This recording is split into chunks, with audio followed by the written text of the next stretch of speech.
Salam budaya, saya Bapak Rofik, saya adalah pemandu wisata lokal guide yang ada di Kota Lama Semarang. Dan saya juga menjadi salah satu pedagang antik di Pasar Antik Asrentawa, Kota Lama Semarang.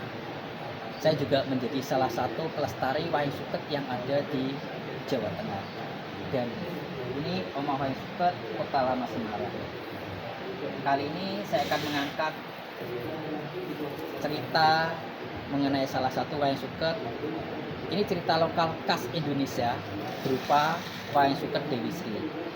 Dan wayang suket Dewi Sri ini proses saya belajar pengendapan selama 4 tahun, dan ini baru saya menemukan bentuk yang pas untuk Dewi Sri.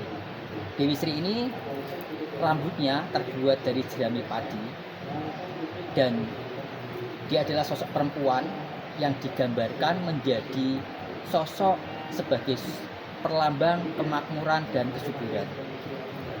Wayang suket Dewi Sri ini mungkin satu-satunya di Indonesia yang membuat saya, dan ini menurut saya bentuk yang paling sempurna untuk bentuk Dewi Sri.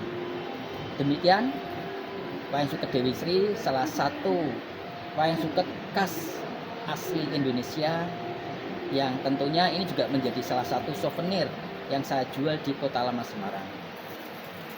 Salam budaya mempersatukan bangsa.